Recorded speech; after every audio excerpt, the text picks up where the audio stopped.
how do you experience courage as a leader and its relation to fear? Yeah. Courage is not the absence of fear. Courage is the ability and the decision to act in front of fear. That is courage. Somebody who doesn't fear is an idiot. Yeah. Right? I mean, you're in a battle, in a war. They are all afraid. It's not the absence of fear. It is willingness to act despite the fear. Welcome to the In Spirit podcast from Amoris Christi. Join us as we explore current events and all manner of fascinating topics and explore their connections to Christian living. George, thank you so much for being here. It's wonderful to have you here with us. And Anthony and I, we do this pretty often, and for us to have you here is a really special treat. So, thank you. Yeah, for all of our listeners, this is Mr. V.George Maliekel, and he just actually retired as being the CEO of a global company, Hollister, and he's continuing to serve as the executive chairman. So we have lots of questions for you because we want to really just learn a lot. And I was very fortunate. We crossed paths a few months ago, and I heard you speak, and I thought, wow, I love what this man is saying. So today we get to share that with the wider world. So thank you for being here. Not at all. My pleasure. Thank you. First of all, could you tell us a little bit about your company, about Hollister, and and your work as the CEO and chairman? Yeah. The company is actually, the parent company is the firm of Dickinson, Schneider Incorporated, JDS for short.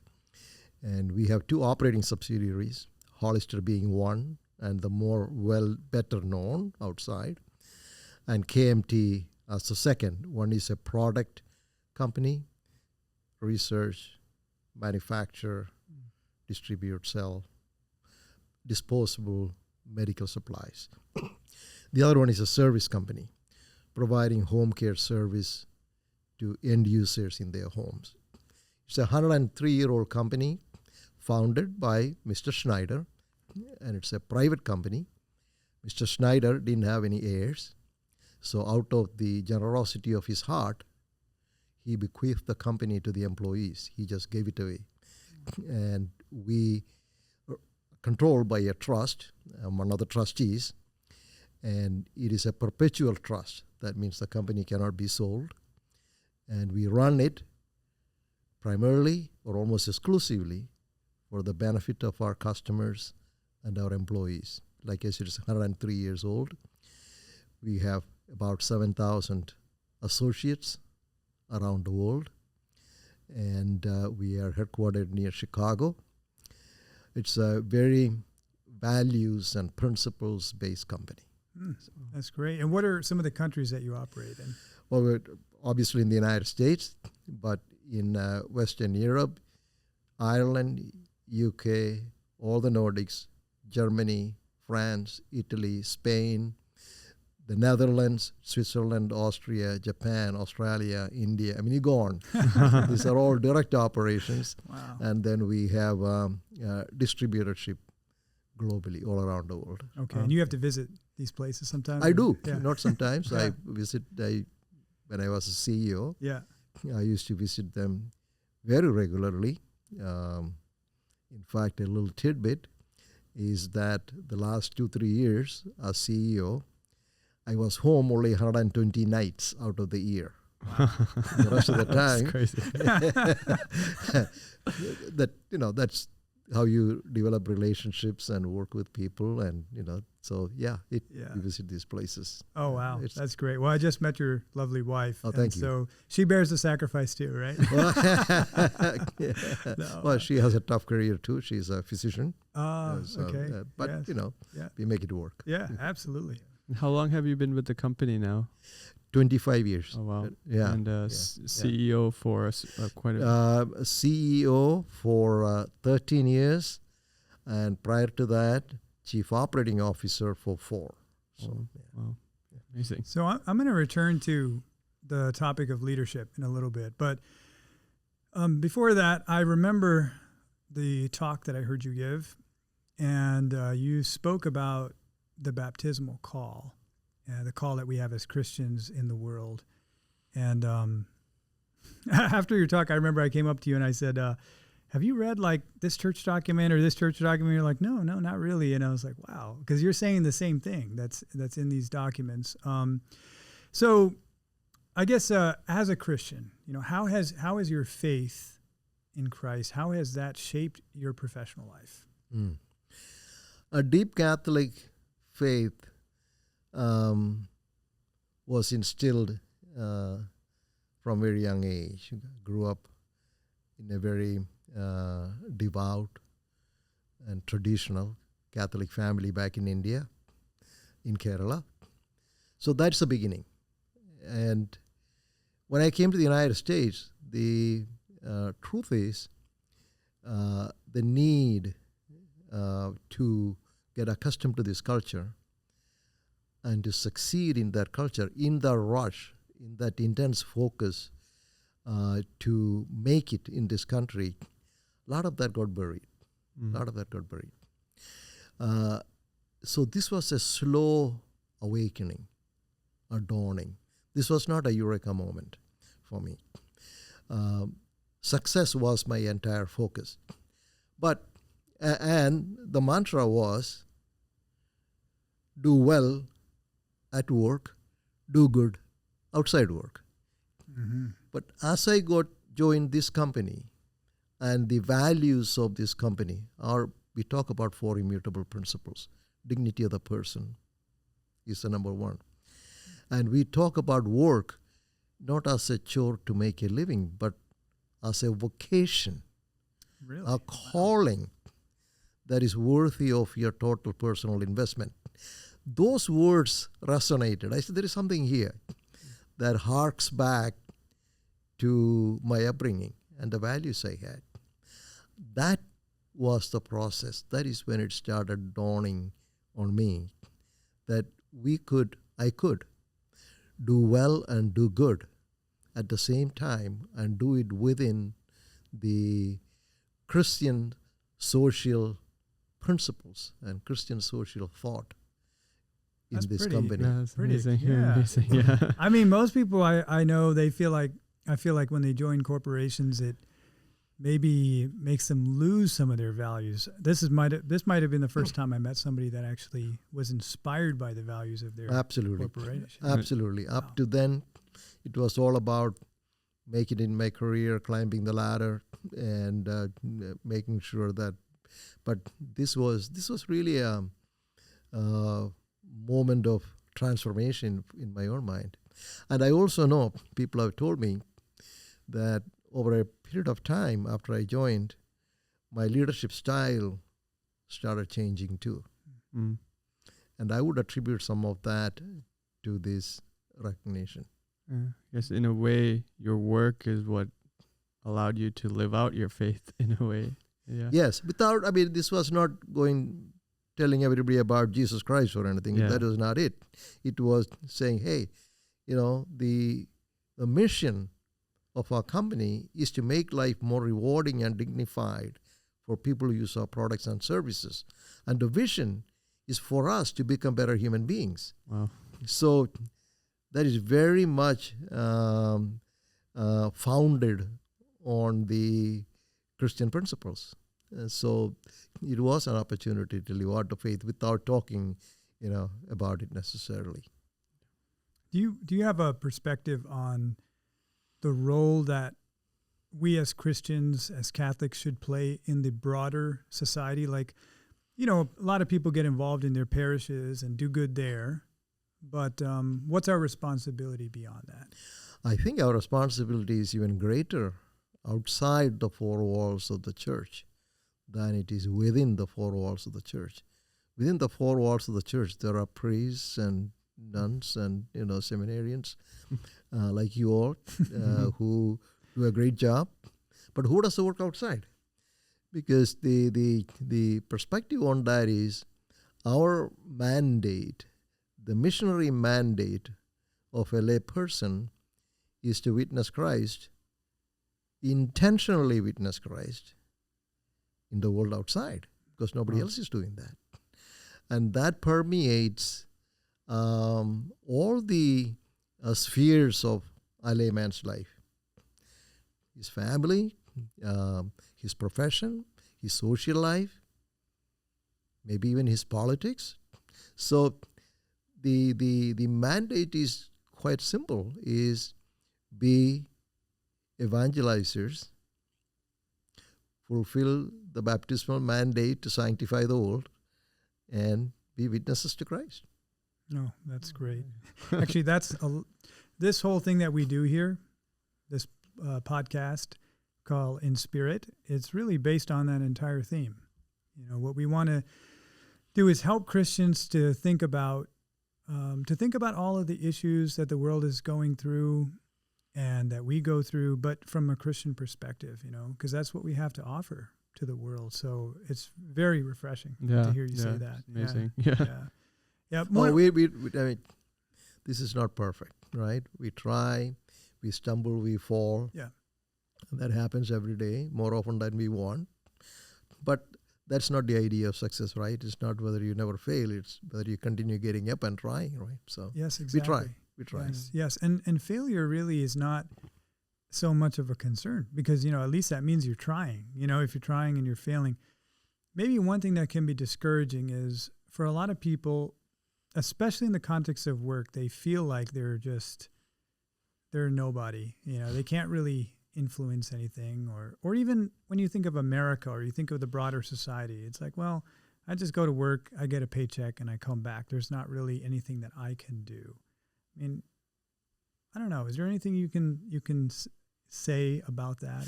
I can understand. Yeah. I can understand why a lot of people feel that way, and I empathize with them. And it is also true, my situation is different. I was the CEO, so you have a lot of formal power and authority. You have organizational power, you have hierarchical power, and you have a lot of informal power you can deal with. And so, by the way, on that, power is not a bad thing. Power is a very, very good thing. You have to use it for good. Yes. That's the issue. But coming back to the point, to say that I can understand is not to say there is no opportunity to do good, even if you are in the lower levels in the organization or you feel that you cannot make it. You can. You can make a difference in your life. You can make a difference in the lives of the people you are dealing with every day. Nobody is just sitting in a cube or in front of a computer all day and not interacting with anybody. You are interacting with people all day long. Sometimes it may be through the screen, sometimes it may be live, but there is the opportunity to make a positive difference in the journey of life of everyone you meet. It's a choice, a conscious choice you have to make. The impact you may not think is big, but you never know. Yeah. And you can make that difference in your family life, in everything. So to think of work merely as I had to earn a paycheck diminishes work. That is not the purpose of work. Oh. That you need to do that, you need to earn a living, but that is not the main purpose. Yeah. Actually, work is a very natural way in which we plug into the world, you know, and so I think I like that. The dignity of work, right? Yeah. It's like, this is my part. This is the part that I'm playing in the betterment of life for everyone on earth, you know? And so, I mean, a lot of people think of work as a punishment for Adam's sin. You will toil. Yeah, but the mandate to work was given before the fall. You were given a piece of the garden to till. We are all given a piece of the garden to till and to husband. And that responsibility was there, and God gave that responsibility before the fall of man. Point. Yeah. So it is ennobling. It is participating in God's creative work. Yeah, we become co-creators. You become co-creators. Yeah. You're participating in the creation project. Yeah. Yeah. Yeah, I want to ask also about the, you in a way were intentional. Were you intentional about the career path you chose in working with the company that had these values, or was that something that came upon you, or how did that come about? I wish I could say I was very thoughtful and intentional. But the choice of healthcare was intentional. Okay. I started full-time work after I got my MBA in 1983, and the choice to work in healthcare was very intentional. That this is meaningful work. Yeah. Whatever I do in healthcare is meaningful work, is making a difference. And that was an intentional choice. The choice of joining this company was intentional, but it was done before I knew I could carry through with what we just described. Yeah, I guess it just reminds me of the importance of like choosing your career Yes. and choosing the path that you want and the job choices that you make, and how in actually making the right choices, how it can have such a beautiful impact on yourself and the whole of society in a way. So I think that's a very relevant message, right? Yeah, and like what you were saying about Adam in the fall, I think that's a great point, right? Because, and if we view work, first of all, as something noble, then you start making those choices with that in mind. Like, I want my work to be something noble and something beautiful. And as you were speaking, I was thinking, so what is the consequence of the fall? The consequence of the fall is that work becomes misery, you know, it becomes toil. And that's unfortunately the way that many of us experience work, Right. you know, I mean, Right. so now you had talked about power, and I'm glad you did, because not a lot of people say that, even though it's obviously true that power is something good and power is a gift. But because it's so often misused, I think sometimes it has a bad rep, you know, Exactly. power. So maybe we can talk about leadership a little bit. And what does it look like when a leader exercises power well? Like what makes for a good leader in your perspective and your experience? Well, the job of a leader at the end of the day is to lead people or take people to success, to winning, to victory. Now the question is how you define that, right? Yeah. If you define it wrongly, then it goes the wrong way. But if a leader is not able to lead people, take people to success, he's not going to be a leader for too long, right? Now, what makes a good leader? Well, there are things that a leader needs to do, and there are ways that the leader needs to be. So let's talk about the ways that a leader needs to be. We talk about 3 characteristics of a good leader. And there's a separate question, how do you become a leader? That's a separate question. Sure. How does a leader need to be? And I can think of 3 major essential characteristics of a good leader. Now, these 3 characteristics, every good leader possesses some parts of it. But we also have a core strength among these 3. And the idea is you shouldn't over-index on that. You need to be balanced. But the 3 are, 1 is courage. You need to be courageous. You cannot be a leader if you don't have courage. Courage to face difficulties. Courage to take feedback. Courage to step in front and take the arrow if you need to. Courage to protect your people. Courage to confront non-performance and do it in a manner that is dignified. So you need courage. But courage alone won't do. You also need empathy. The ability to be able to step into the other person's shoes and see things from their side. Not necessarily to do what they are doing or have them convince you, but at least to be able to understand so you can act empathetically. So these are kind of 2 sides of the same coin, courage and empathy. But there's a third one, which I think is the most important, and that is authenticity. You need to be real. Even if you make mistakes, mess up things periodically, maybe get to be too tough on a situation on somebody, people will forgive you if you are authentic. That what they see is what they get. You are not a phony. You are real. What you show up, you'll talk about, people these days talk about, bringing your whole self to work. Being your whole self, being your whole real self. So those are the 3 primary characteristics of a good leader. Courage, empathy, and authenticity. And we all have Some of us are strong on one, some of us are strong on another. There is no one right or wrong. They're all good. But you need to be able to flex it for the situation. So those are the characteristics. Now, what are the things that a leader does? So not just their skills. Leadership is about getting things done. In order for that, the things that a great leader has to do is, one, they have to be able to paint a vision for their people. Okay? Where are we headed? Some inspiring, exciting vision for the people. That's not enough. Then you have to be able to define the strategies to get there. And that alone is not enough either. Then you have to provide them the resources to get there. Okay?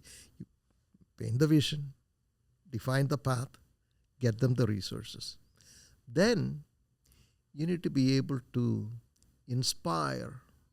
I like the word inspire more than motivate. Motivation comes from outside. Inspiration comes from within. Mm-hmm. You need to be able to inspire people to act, to achieve that vision. So those are the things, and then you have to guide them to take purposeful action, not just bunch of random activity, but focus, specific, purposeful action. So those are the things that a leader must do. So there are things that leader must do, and there are things that a leader must be. Yes. Yes. Wow. That's Even I feel inspired after that. Oh, absolutely. Absolutely. It's like, I want to know.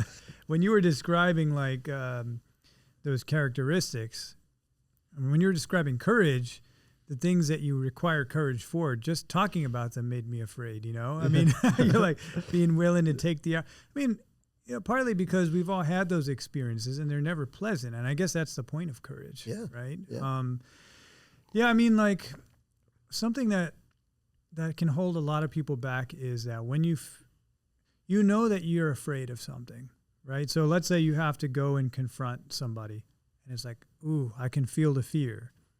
And because I feel the fear, I think I can't do it. I can't be a good leader. You know, I mean, is that how do you experience courage as a leader and its relation to fear? Yeah. Courage is not the absence of fear. Courage is the ability and the decision to act in front of fear. That is courage. Somebody who doesn't fear is an idiot. Yeah. Right? I mean, you're in a battle, in a war. They are all afraid. It's not the absence of fear. It is willingness to act despite the fear. And so courage is the quality that enables you to take that fear on. Mm. And that's the courage we need. Mm-hmm. Somebody who doesn't fear is not courageous. He's foolish. And you don't want them to lead. You don't want them to lead. Yeah. They will lead you into trouble. Yeah. It's a different kind of understanding of courage. Yeah. Not what it may come to. Yeah, there are lots of instances when, you're afraid to confront something, but it has to be done. And it is that willingness you call courage. Yeah, Yeah. absolutely. Yeah, and just like taking these characteristics, courage, empathy, and authenticity, how do we kind of take that into the failures that we sometimes experience when we are leading as well? Because in a way, failures are inevitable. It's part of our journey. Or how do you kind of approach failures? Oh, that's a tough one. Nobody likes failures. One of the things, I don't know what everybody's experience is. Early on, I was very afraid of failures. I didn't want to fail. Yeah. And then you agonize over the failures a lot. But one thing you gain over a period of time, it is like a trained skill. One thing you learn over a period of time is even if there are failures, you have built enough confidence that you can overcome them. So you are less afraid to make decisions. You get used to the patterns of things in life and say, all right, I did this, didn't work out. I'll go try something else. Mm. So it is more the learning and that experience that teaches you to overcome them. Of course, when there are failures, you must honestly assess it, right? You can't start blaming everybody else. You got to start saying, well, what did I do that didn't work out? How could I have approached the situation differently? And then you try it out next time. Yeah. There is no fixed formula for these things. Mm. These are learned. Experience cannot be taught. Yeah. Experience have to be earned. So these are things you learn by experience. Yeah. Yeah. But it is nice to know that you can get there. Oh, yeah. Yeah, I mean, you can get to the place where even as you're making a decision that's risky, you're like, okay, there's a certain amount of risk. It could go wrong. And yet I know that even if it goes wrong, I can find a path forward. Exactly, Right, yeah. Father. That's exactly the point. So long as you don't make really outrageous, uncalculated risk, Right. this is I am playing within these 40-yard lines. I know how bad it can go, right? So, yeah. Yeah. Well, a lot of what you said, really all of it. I mean, in terms of what you are, the characteristics of a leader are relational, right? I mean, a lot of it is. I mean, courage, empathy, certainly, authenticity. Mm-hmm. I remember talking to somebody not too long ago, and I said, the work itself is easy. It's the people that are hard. As the people, the interpersonal dynamics that can be very exhausting sometimes. So how do you deal with that? Yeah. You know what I mean, conflict, tensions, Yeah. Divisions, and all those kinds of things that can happen. Yeah. You're right. The people issues are the hardest, not necessarily because they are the most naughty. It's more because that is where you want to spend the most time, because they are the riskiest decisions. Because you're playing with somebody's life. Mm. I mean, it's if you think about it, if you truly believe in the dignity of the person, you better be very careful how we are dealing with it, right? Right. So, as a CEO, for example, I did some going back. There was a research project I participated in. They were trying to figure out how do CEOs spend their time, and I found that 30% of my time was on people issues, on people, not necessarily issues, but on people. Mm-hmm. So you spend a lot of time on it and we do not refer to people as assets. People are not assets. People are people. Assets are machinery and all that. And they're not liabilities either. Yeah, exactly. So there is tension. There will be tension. I think, at least my experience is, it all has to start with you have to care deeply about the people you're dealing with. It's not about how tough you are on them or how demanding you are. I was known to be a very, very demanding boss. But I think people liked working with me. They didn't really leave me. And they all knew that I cared very deeply for them. And I took care of them. I took care of their careers. So it is not so much how demanding you are, whether there is tension. Do people really, at the end of the day, trust you? Mm-hmm. And that trust comes, one, are you authentic? Are you competent? Do you keep your commitments? Do you take care of them? And if you do that, you will build that trust. And then it is easy to deal with the tensions. The tensions and conflicts are hard if you haven't built up a trust account with these people. If you have built up a trust account with people, then you can draw on it a little bit. And they trust you. So I think that is how so tension is always there. The anxiety will always be there. But there is a way to manage through that if you work at it carefully over a period of time. And just following up on that, like on the one hand, when we're working for an organization or institution, we are committed to the mission of the institution. But at the same time, there is this commitment we have towards the people that you work with, like you said, about caring for them. And so how do you kind of balance that, your commitment towards the mission of the organization and like advancing that, at the same time caring for the people as well? I don't balance. No, there's no balance. Balance to me means one is good, another is bad. The mission and the care for people have to be, cannot be in conflict. If they are in conflict, a house divided against itself will fall, right? If they are in conflict, long time you won't succeed. The key is to bring them in confluence. And I think that was the key to the success of our organization. Because remember, in our organization, in most organizations, and it's not meant to be a pejorative comment, but in most organizations, the mission exists to serve the business. Yeah. Okay, they have mission statements that enable the business. Ours, we turned it on its head. The business exists to serve the mission. Mission has the primacy. But we are still very profitable. We do very, very well. We just change the focus and the emphasis. So the mission is that we make lives more rewarding and dignified for the people we serve, and we become better human beings. Yeah. That cannot be in conflict with anything you do. If that is in conflict, then our model fails. Our model fails. I'm not saying there aren't other organizations. I'm not saying they are not successful. I'm not saying any of that. I'm saying this is what worked for us. And so you have to, as a leader, you have to instill that mission and that sense of mission in the people that you work with. The most important work of the CEO is to build that culture. The CEO has to be the chief cultural officer.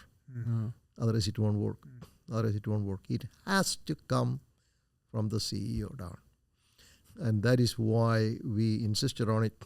We started on this path in 2013. I took on the role in 2011. In 2012, I got together a group of the top 100 people in the company. And we said, all right, we have a legacy. We need to build a culture based on this legacy. We have to define the characteristics of this culture. And this is how we will behave outside. Anything is forgivable except violation of any of these things. And that, we tolerate a lot of failures from people. But people generally, not generally, people don't step out of the bounds of the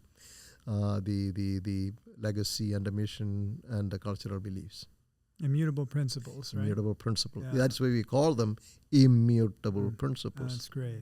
That's great. I was actually curious if you can share a little bit about, you said 30% of the time was with people. What kind of dynamics of interaction, help in terms of instilling the mission, but also establishing trust? Like, do you do one-on-ones? Do you do group meetings, or like what does that look like? Yeah. One, I told you how much I traveled.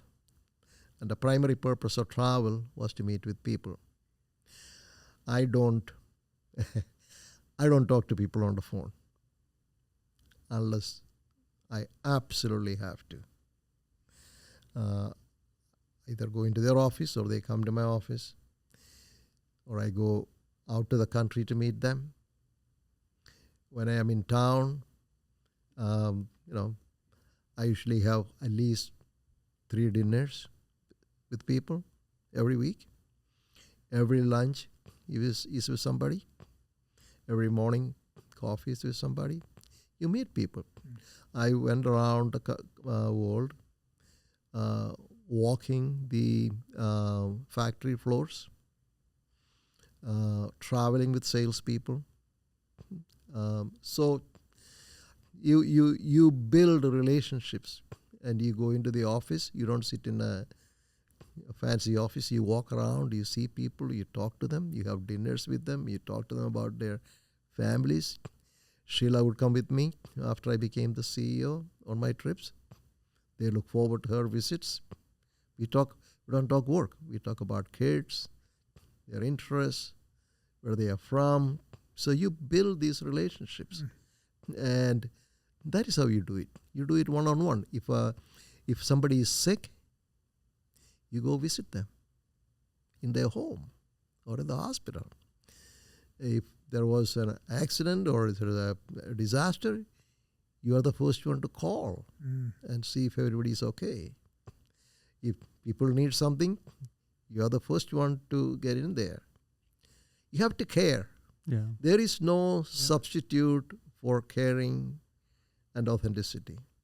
And if you do that, by and large, people will know. When I get up there to speak about the mission and the vision, people know I believe in it, that I'm not just saying it. They believe you. They believe me. Yeah. They believe me. They know I'm not just reading the words. And I think that, and it was easy for me because I actually did. So there was nothing to fake. So this was the unique blessing I got, to be able to do that in an organization and be able to then, over the last 10, 12 years, to change and move the culture of the place. Oh, that's extraordinary. It takes a long time. Yeah. It's not and you cannot do it alone. You need a senior team with you. You need a lot of people with you. You need to stay focused on it. You need to invest money in it. One man alone cannot do it. I had a phenomenal team of people who worked with me who all absolutely believed in it. It's not just, they didn't just talk about it. They absolutely believed in it. And that's the kind of people we attracted. And so it can work.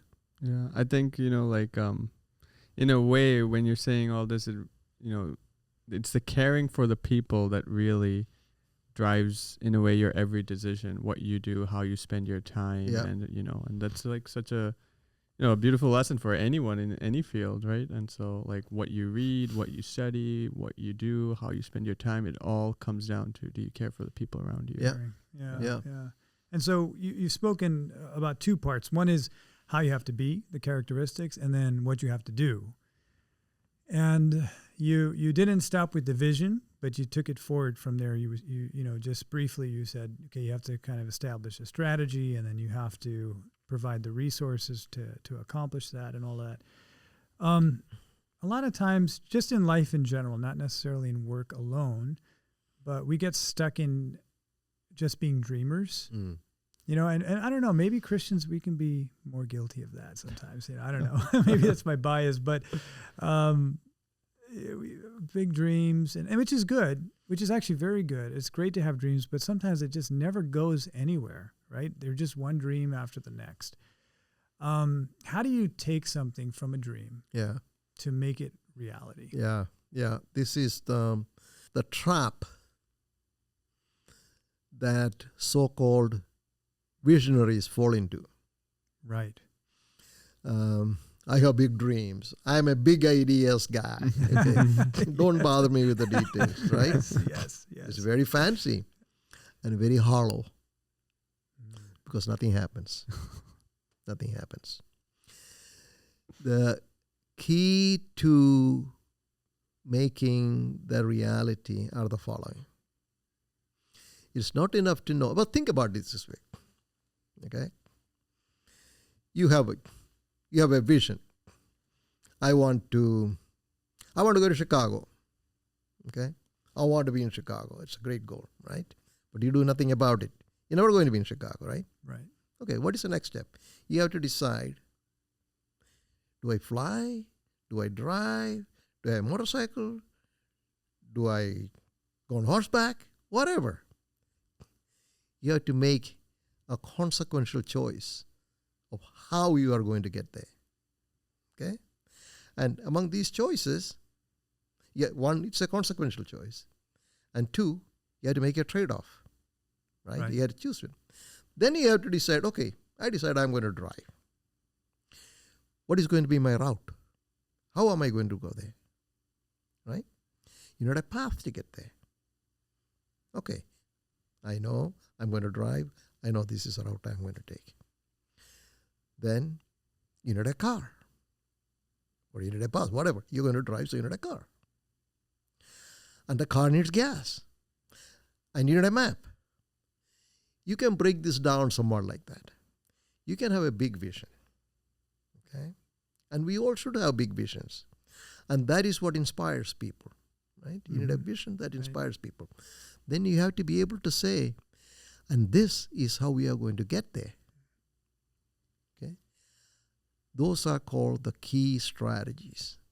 3 or 4 big strategies, consequential actions, big actions.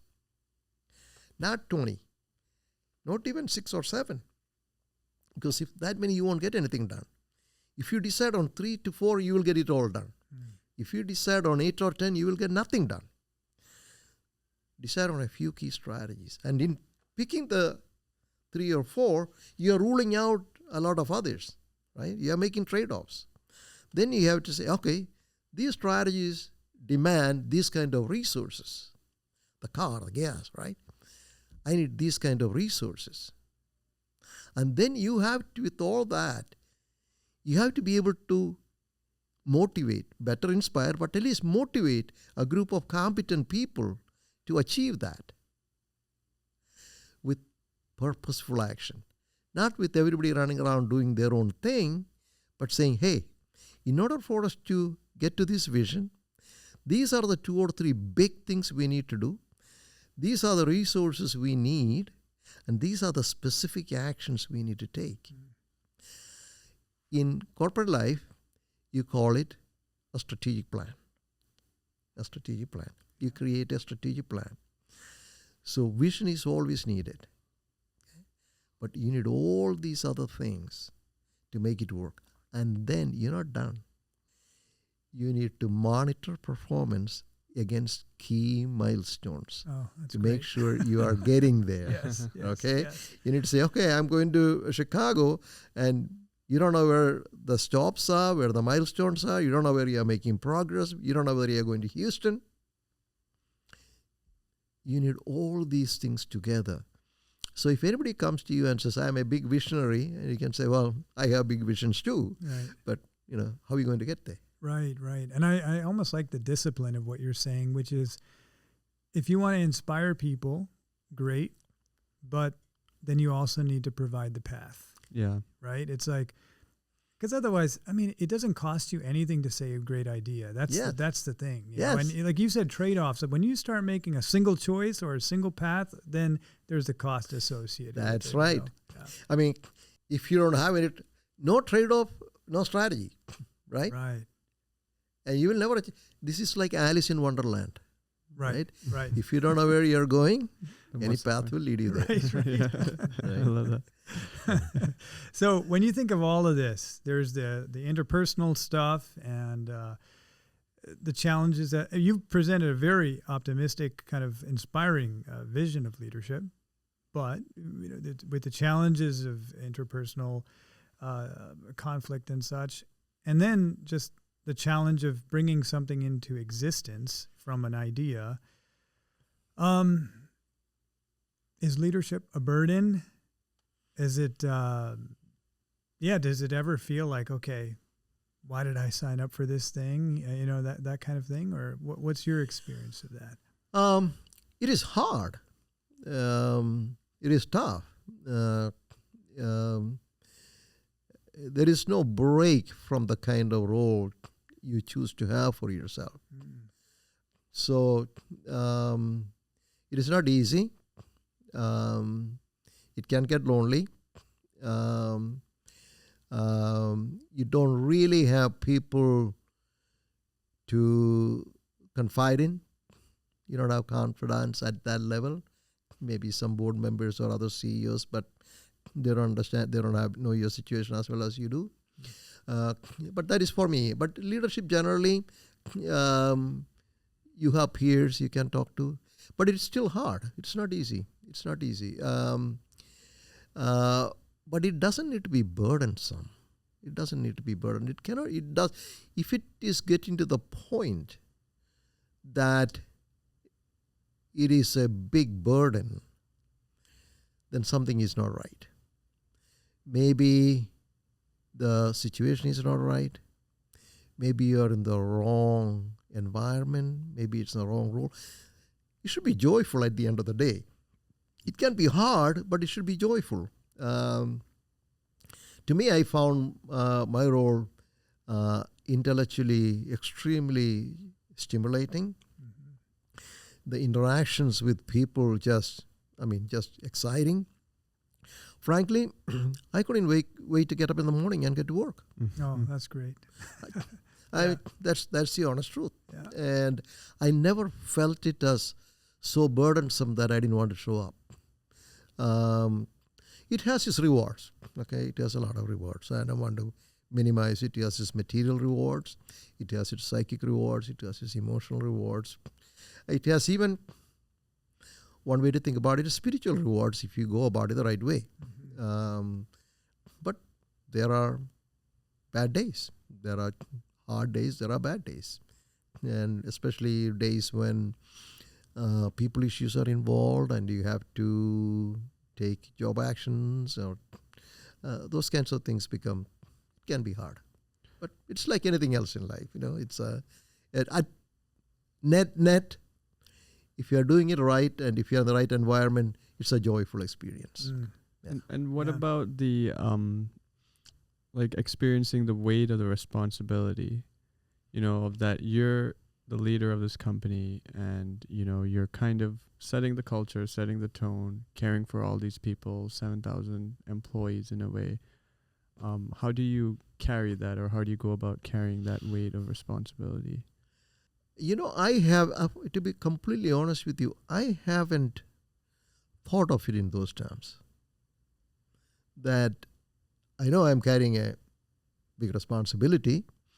I know at the end of the day, you have to be comfortable with two things in my mind. One is, am I doing the right thing? As God gives me the discernment to do it. And knowing that a lot of times it may not be. Discernment doesn't always work, right? We know that. Right. And am I doing the right thing? Am I going to intentionally do something wrong? No. And then, have I given it my all? Have I given it everything I can? Beyond that,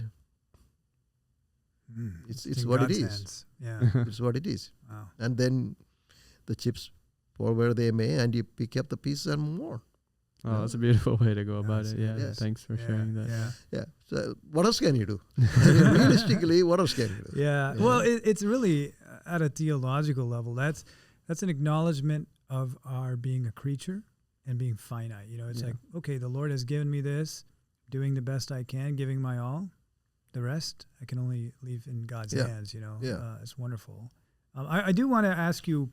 I have some questions, maybe more pertinent to young people early in their career. But before we shift there, this is really, just from some of my own experiences. But I also work with a lot of leaders as a priest. I help sometimes spiritually and such. Your company seems like an amazing place with great values. But it's sufficiently large where I have to assume that there have been at least some experiences where you have to deal with a kind of a toxic culture, maybe in some segments, where an unhealthy culture exists. And how do you navigate that? Yeah. Because that can be very exhausting for people if they feel like every day I'm coming in and it's just, it's not a good environment. Yeah. And that leads to discouragement. Yeah, it can be depleting, right? Right. And enervating. The first thing is you have to try to diagnose the problem. Where is the issue? In my experience, at least the experiences I have had, I don't want to generalize. In the experiences that I have had and I have confronted, which are not many, in those few instances where the culture was toxic, we could trace it back to the leader. Interesting. We could trace it back to the leader without a doubt. Every single time I ran into this, and it's not many, I won't be honest with you, but the Few times I run into, you remove the leader, you bring new, more caring, competent, almost courageous, empathetic, authentic leaders. Things change. And you tell them this is the kind of culture we want. Wow. And Yeah. you will find a lot of, we do employee engagement surveys constantly. And you get a lot of comments. And you can dissect this data by unit and by country and by function. And then you look at it and you say, every single time, you can trace it back to poor leadership. Almost every single time, you can trace it back to poor leadership. Oh, And I think that is why leadership at all levels, servant leaderships at all levels, distributed leadership at all levels is so very important. That is, and then makes you a have lot to of have sense. to remove the leader. No, yeah, yeah, that makes a lot of sense. I once heard a priest say that, like, if you're having, especially the, not so much in our Surrey Malabar parishes because we don't have a whole lot of staff, but a lot of the local Latin Rite parishes have a lot of staff, especially because they're large. He was saying that if you have a problem with your staff, most likely it's a problem with you that that's being manifested in your staff. That is true. Because I used to tell everybody, all right, if you put somebody into running a country, pick any country, I'll say, all right, you're here, okay? Say the country was not performing as well or whatever. I told them, you have 6 months to figure out what is going on. You're not expected to act tomorrow. Then you have 6 months to get your team, build your team, and get it in order. If after 12 months you're complaining about the team, you should look at yourself in the mirror. Mm. Ooh, wow. That hits home. Maybe the problem is, and there are people who will come after 2 years and 3 years and complain about the team. I said, what have you been doing? Second year, third year? You have to fix the team and move on, and you have to get to your team. It may sound harsh, and make the decision, build your team, move forward with the team. Then don't complain about it. Now it is on you. Yes. You take the responsibility to build the culture, to get them competent, to coach them, to teach them, to inspire them, to direct them, whatever it is that you need to do to get them to perform and get them to be a team. That's the job of the leader. You have all kinds of people confuse leadership with style of leadership. Right. Somebody who is jumping, sitting out there and doing this. No, you can have all. There are leaders who lead from front. There are leaders who lead from the back. There are leaders who from the middle. Patton was a leader. MacArthur was a leader. So was Eisenhower and Bradley. Completely different leadership styles. So one other point about leadership is people get confused with styles. Gandhi was a leader. Lord Krishna was a leader. Jesus was a leader. They all have leader, right? Right. Yeah. So styles don't matter. And leaders are not born. They are made. And you can become a leader, no matter what your style. That's you just great. need to learn. Yeah. Wow. Thank you. Yeah. That's a lot. That's a lot to reflect on. I unloaded on you. No. It was much needed. Yeah. Much It's good for us needed. to hear that too. Yes. Yeah. Very much needed. So for young listeners, by young, what I mean is people that still have a lot of options in terms of what they want to do with the rest of their lives. They're at that decision-making point. Is there any advice you could give on what to look for, what to think about when choosing a career or a career path? There is a, I don't think I will remember all of this, but there is a concept in Japanese called ikigai. Are you familiar with that? No? Ikigai. Okay. Essentially, it's almost your raison d'etre.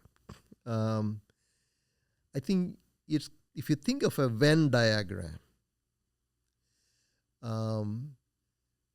there are kind of 4 circles, and the center of that with the Venn diagram where it comes together, that is Ikigai. It is,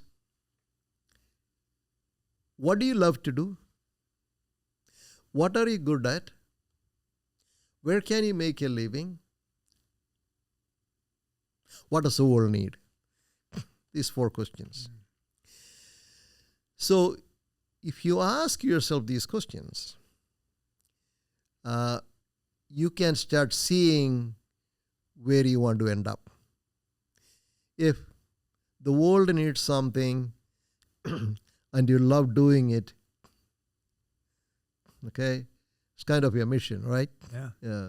If you love doing something and you're good at, that's kind of your passion. I think I would go about some kind of a little bit of an exercise. Our kids, when they were growing up, they would ask, well, career, what do they want to, what they should do. We would never tell them a career. We would always say, what do you love doing? Wow. And what can you be best at? You realize that makes you the exception among Indian parents. What is it that you love doing, and what can you be best at? Do that. Everything else will take care of itself. Right. Yeah. There'll be a path. There is a path. And if it is something that adds value to the world, okay? So how does it, practically speaking? I would say for young people, the first choice might be, what do I really enjoy doing? What is my love? And can I add value to the world with that? Because that will provide purpose. Value to the world is what will provide purpose. Mm-hmm. Because at the end of the day, success, the definition of success, is a life purposefully lived. Mm-hmm. If you're able to live a purposeful life, you'll be successful. And that is success. Mm-hmm. And you'll be happy. So think about things that you really love to do. Think where you can really add value. And in doing that choice, I chose healthcare, which to me was very natural, because there it's the ethos, the ethic of healthcare is benefiting somebody else. I would suggest pick something that really adds value to the world. Young people, a lot of potential, world ahead of them. Do something where there is meaning and purpose. In the short term, it may not mean much, but in the long term, and as you are getting closer and closer to the kind of stage I am, the value of that is immeasurable. And what was that word again? Ikigai. Ikigai. Ikigai, okay. Ikigai. Ikigai. Ikigai, yeah. Okay. Yeah, look it up. It's It's an interesting concept. We can probably post a link to that or something in the description. As you're saying that, it just reminded me of, like, in a way it's like very much connected with vocation, discovering your vocation and God's call for you. In a way, that is what what you're beautifully putting is like work is kind of our vocation, and it is. And rediscovering work in a way, so it's really beautiful. Thank you for sharing that. If you follow that advice, I think people will be able to wake up every morning with the excitement that you described earlier, as opposed to dragging yourself to work every day. Exactly. It's just misery, Exactly. Yeah. Exactly. So a little later on, let's say a person who is entering the job market or at the early stage of their career, as somebody who has hired many people, what are the characteristics that you look for in a potential employee? How should a person equip themselves to become a good employee? I have not hired young people in a long time. Sure. Okay. Right. I want to make a cautionary note. Most of the hires I have made are at the vice president or director level. But I think some points probably hold true. I think the number one is proven track record. Not talking about I can't do this, I can't do that. No. What have you done? What demonstrable achievements have you had? If it is in school, your grades, your extracurricular activities, other things you did, if you say, I care about people, well, did you go do something that demonstrates that? Did you demonstrate it through action? Because I can't judge your intentions. I can only judge your behavior. Right? So what can you show? Proven track record is always the number one. That's why do well what you do, right? So that is the number one when you go into an interview. Then the kind of people that I would be hiring at this stage, we look at 2-3 things. One is chemistry. Is there a compatibility here? Because you're working with that person every day, and there has to be some chemistry. Second is values. And third is potential. Now that you showed me all the things you have done, how do I assess your future potential? Because am I hiring? One of the things I tell people is, don't fill jobs, build organizations. So it's easy to fill do you want a position player or you want an athlete? And I always say, hire an athlete. Hire an athlete, because he can develop the skills. So those would be some of the things that I look for. But for young people getting in, you got to show something that you have done. You got to go something that you have done. Yeah, and I think that's great advice, like turning our intentions into concrete actions. Yes, right. Yes, we need exactly. That. We need exactly. that. Yeah. And it's good for young people and it's good for me to hear it, but good for It's also good for people to hear who are hiring other people, because it's very easy to get deceived by good talkers. Oh yeah. Right? So some people who can speak so well and talk about amazing things, but one way to pin them down is just to say, okay, what have you actually done, right? Specific situations, how did you react to this? What was the outcome? How did others react to you? What was the feedback you got? I mean, very, very specific 3 or 4 examples of success or examples of failure and where we have all failed. So, you can't walk into an job interview and they ask, oh, what is your biggest weakness? And you say, I work too hard. So that's great advice for young people, because that's a common answer. Yeah, I work too hard. Okay, right. It's like, who are we fooling, right? Yeah, well, that's part of the authenticity you talked about. I mean, a person who can actually acknowledge their weaknesses tells you, okay, this is an authentic person before. Yes, exactly. So, exactly. They have some self-awareness. They have some self-awareness. Right. Well, wow. This was amazing. Yeah, I mean, absolutely. This is like one of the most packed conversations in terms of content. And I know it's going to help us a lot personally, but also many of our listeners. So thank you. I really want to thank you, George, so for being much. here, and I look forward to future conversations. Oh, thank you. Thank you very much. I enjoyed it very much. Good questions, a good conversation. I learned a lot too. Thank you. Thank you. Thank you very All much. right. All right. Thank you for joining us on this episode of the In Spirit podcast. In Spirit is an initiative of Amoris Christi, an apostolate dedicated to lay spiritual formation. For more information and to keep up to date, you can visit our website at amorischristi.org and follow us on social media.